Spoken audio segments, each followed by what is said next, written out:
Dear students, आज हम geography के बारे में पढ़ना शुरू करेंगे और आपके सिलेबस के अंदर है ज्योग्राफी ऑफ इंडिया, भारत का भूगोल। तो इससे पहले आपको ज्योग्राफी के बारे में पता होना चाहिए। ज्योग्राफी की दो ब्रांचेस होती हैं, फिजिकल ज्योग्राफी और ह्यूमन ज्योग्राफी। फिजिकल ज्योग्राफी के अंदर हम फिजिकल एस्पेक्ट्स की स्टडी करते हैं और ह्यूमन ज्योग्राफी के अंदर ह्यूमन एस्पेक्ट्स की स्टडी करते हैं। फॉर एग्जांपल, अगर आप ओशनोग्राफी के बारे में पढ़ते हैं तो वो फिजिकल ज्योग्राफी का पार्ट है।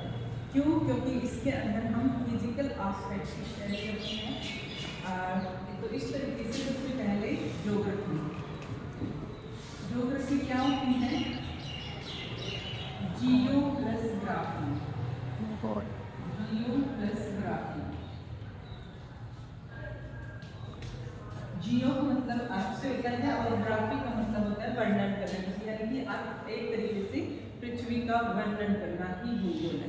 तो इसकी पर्टिकुलर जो डेफिनेशन होगी वो ये होगी, पृथ्वी तल पर पाए जाने वाले विभिन्न प्रकार के जीव जंतुओं का उनके भौतिक पर्यावरण के साथ जो पारस्परिक रिलेशनशिप होता है उसको हम ज्योग्राफी बोलते हैं। इसमें दो चीजें आई, फिजिकल एनवायरनमेंट का और दूसरा हमने पढ़ा है मनुष्य के साथ या विभिन्न प्रकार के जीव जंतुओं के साथ पारस्परिक रिलेशनशिप। तो इस तरीके से इसी के कारण ज्योग्राफी की दो ब्रांचेस बन जाती हैं। ज्योग्राफी की दो ब्रांचेस कौन कौन सी हैं? फिजिकल ज्योग्राफी और वुमेन, इसके अंदर हम फिजिकल एस्पेक्ट्स की स्टडी करते हैं और दूसरा है वुमेन ज्योग्राफी।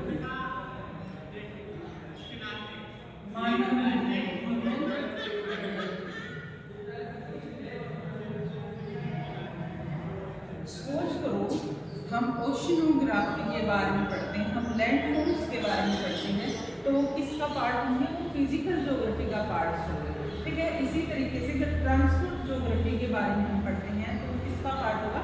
ह्यूमन ज्योग्राफी का पार्ट होगा। इकोनॉमिक ज्योग्राफी के बारे में आप पढ़ते हैं, आर्थिक भूगोल के बारे में अगर आप पढ़ते हैं तो वो भी ह्यूमन ज्योग्राफी का पार्ट होगा। तो इस तरीके से ज्योग्राफी की जितनी भी अलग अलग टाइप की ज्योग्राफी है उनको हम दो कैटेगरी में करके पढ़ते हैं, जिसमें केवल फिजिकल एस्पेक्ट्स होंगे वो फिजिकल ज्योग्राफी के अंदर आएंगे। क्यों? क्योंकि इसमें मनुष्य का किसी प्रकार का कोई भी रोल नहीं होता है। इसमें सारे के सारी नेचुरल चीजें होती हैं, जैसे सोयल की बात करते हैं, माउंटेन्स की बात करते हैं, फर्स्ट ऑर्डर के लैंडफॉर्म्स की बात करते हैं, सेकेंड ऑर्डर के लैंडफॉर्म्स की बात करते हैं, थर्ड ऑर्डर के लैंडफॉर्म्स की बात करते हैं। तो वो सारे के सारे इसी के अंदर आते हैं। ठीक है, स्टार्टिंग की अगर हम बात करें तो हमारी जो अर्थ है वो आज से 460 करोड़ पहले 460 करोड़ साल पहले बनी थी।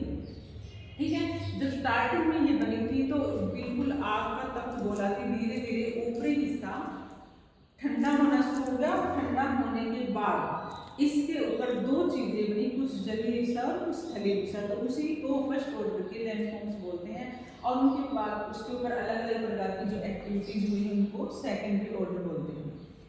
उसके बाद ज्योग्राफी के अंदर ये चीजें बढ़ने से पहले बेटा आप सबको लैटिट्यूड और लॉन्गिट्यूड के बारे में पता होना जरूरी है, क्योंकि जो ज्योग्राफी का स्टूडेंट होता है उसके लिए सबसे पहले होता है अक्षांश और देशांतर होती हैं।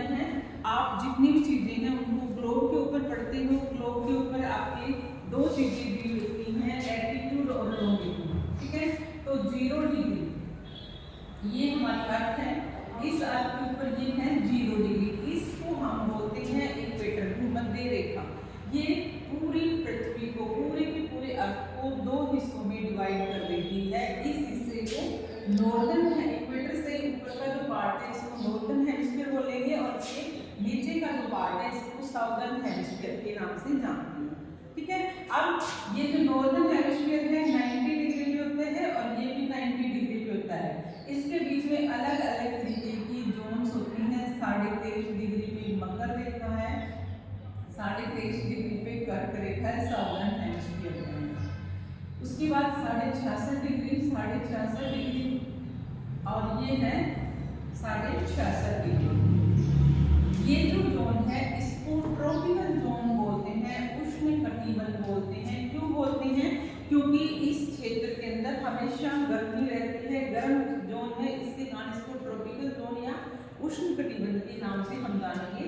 उसके बाद ये जो हिस्सा है इसको हम बोलते हैं शीतोष्ण कटिबंध। शीतोष्ण कटिबंध क्यों बोलते हैं? क्योंकि इसके ऊपर फ्रीज जोन का भी असर होता है और ट्रॉपिकल जोन का भी असर होता है।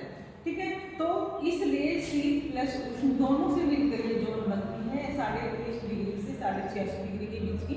तो इस हिस्से को शीतोष्ण कटिबंध के नाम से शीतोष्ण कटिबंध बोलते हैं।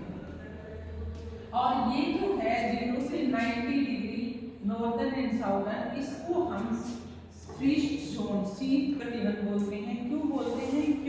क्योंकि ये ठंडा रहता है, पूरे के पूरे एरिया के अंदर बर्फ जमी रहती है और ये 90 डिग्री तक 86.5 डिग्री से 90 डिग्री तक, चाहे नॉर्दर्न हेमिस्फीयर के अंदर चले जाओ चाहे साउदर्न हेमिस्फीयर के अंदर चले जाओ, दोनों के अंदर ही सर्दी का मौसम होता है, बर्फ जमी रहती है। तो इस तरीके से इक्वेटर के पैरेलल जितने भी लाइनें होंगी, इन लाइनों को हम लैटिट्यूड बोलते हैं। ठीक है, भूमध्य रेखा की समानांतर जितनी भी लाइनें खींची जाती हैं उनको लैटिट्यूड यानी कि अक्षांश के नाम से जानते हैं। तो इस तरीके से 0 डिग्री से लेकर 90 डिग्री तक इसको उत्तरी गोलार्ध बोलते हैं और 90 डिग्री से 0 डिग्री से 90 डिग्री तक ये जो हिस्सा है इसको दक्षिणी गोलार्ध बोलते हैं। ठीक है, और जब हम नॉर्दर्न हेमिस्फीयर को साउदर्न हेमिस्फीयर से मिलाते हैं तो इनको देशांतर रेखाएं कहा जाता है। लॉन्गिट्यूड लाइनें ये टोटल 360 होती है और जब अक्षांश और देशांतर दोनों को इसके ऊपर रिप्रेजेंट कर देते हैं तो ये हमारा ग्लोब बन जाता है, जिसके ऊपर हमने पूरे के पूरे एरिया पूरी की पूरी पृथ्वी को दिखाया हुआ है। और इसके ऊपर अक्षांश आपके 90 डिग्री उत्तरी और 90 डिग्री दक्षिणी होते हैं और देशांतर आपके 360 होते हैं।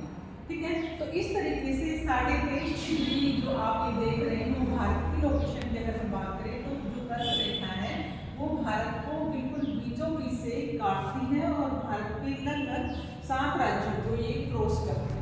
ठीक है, अब हम आते हैं इस मैप के ऊपर और इस मैप ये इंडिया का मैप है, इसके ऊपर भारत के इधर की अगर हम बात करें तो पाकिस्तान पड़ता है, ऊपर थोड़ी सी बाउंड्री अफगानिस्तान के साथ है, चाइना है हमारे साथ। ठीक है, तो भारत के जो विस्तार की अगर हम बात करते हैं तो इसके उत्तर में हिमालय पर्वत है और दक्षिण के अंदर इसके हिंद महासागर पड़ता है। ठीक है, हमारी जो लोकेशन है वो 8 डिग्री 4 मिनट से शुरू होती है और 37 डिग्री 6 मिनट उत्तरी अक्षांश को हम कहाँ पर है? इस एरिया के अंदर है। इक्वेटर से केवल 8 डिग्री ऊपर है, इक्वेटर से 8 डिग्री ऊपर से शुरू होते हैं और 37 डिग्री 6 मिनट तक हमारा विस्तार है। ठीक है, तो इस तरीके से हिमालय पर्वत हमारे उत्तर में है और दक्षिण में हमारे हिंद महासागर है। हिंद महासागर एक अकेला ऐसा कॉन्टिनेंट है जिसका नाम किसी देश के नाम पर है। ठीक है, तो इस तरीके से यहाँ तक कश्मीर से लेकर यहाँ एंड में क्या है? कन्याकुमारी। कश्मीर से कन्याकुमारी तक के डिस्टेंस की अगर हम बात करें तो ये 3214 किलोमीटर है। 3214 किलोमीटर इसकी लंबाई है कश्मीर से कन्याकुमारी। अब आता है गुजरात, कश्मीर गुजरात से और अरुणाचल प्रदेश तक की अगर हम बात करें तो ये पश्चिम से पूर्व का डिस्टेंस होगा। पश्चिम से पूर्व का जो डिस्टेंस है ये 2933 किलोमीटर है, 2933 किलोमीटर। ठीक है, यानी कि उत्तर से दक्षिण हम 3214 किलोमीटर पढ़ते हैं और पश्चिम से पूर्व की तरफ अगर हम बात करें तो ये 2933 किलोमीटर पड़ता है। ठीक है, तो इस तरीके से ये हमारा विस्तार हो गया। अब हम बात करेंगे कि जो इधर की साइड हमारा पूर्वी तट है, इधर हमारा इधर हमारा पश्चिमी तट है, ये हमारा पूर्वी तट है। इसके अंदर एक अरब सागर, ये अरब सागर है और ये बंगाल की खाड़ी है, नीचे पूरा इसको हम हिंद महासागर के नाम से जानते हैं। इसके अंदर ये छोटे छोटे आपको आइलैंड जो दिखाई देते हैं ये अंडमान निकोबार द्वीप समूह है और लक्षद्वीप है। ये लक्षद्वीप है और ये अंडमान निकोबार द्वीप है। इनकी जो इनमें ये जो द्वीप है इनकी जो उत्पत्ति है कोरल रीफ से भी होती है। जो कोरल रीफ है वो क्या होते हैं? अब ऑस्ट्रेलिया के अंदर ग्रेट बैरियर